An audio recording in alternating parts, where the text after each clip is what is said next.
Pamiarsa pemerintah Kabupaten Buleleng lintangin Perumda Swatantra saha Perumda Pasar Arga Nayotama kantos bulan April warsane mangkin kantun niagayang beras bersubsidi majeng kramane.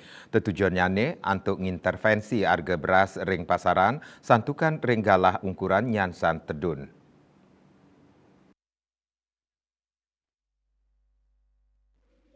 Anggaran beras subsidi puniki rauh saking belanja tidak terduga BTT saneka kelola oleh Prumda.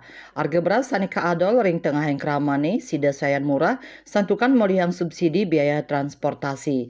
Beras bersubsidi kualitas medium sida katumbas ring gerai Prumda mempengarget lulas Rp500 kilogram. Direktur Umum Dirut Prumda Swatantra Igde Bobi Suryanto ngodarang subsidi harga beras puniki wantah kebijakan pemerintah ring sajroning ngendaliang harga beras saninanin ageng.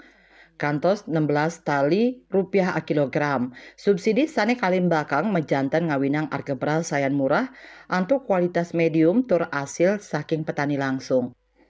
Pai ketandane netapang standar harga beras saneka adol majang kramane 13 tali 500.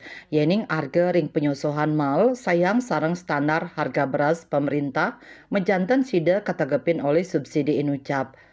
Melarapan ngicenin subsidi silang puniki, pemerintah Kabupaten Buleleng kantun sida moliang pikolihan. Bati punika raos saking subsidi silang, adolan beras premium. Raris pikolihan Prumda pacang ka subsidi silang, saking adolan beras premium. Ya diastun nenten akeh. Yuda nguningayang.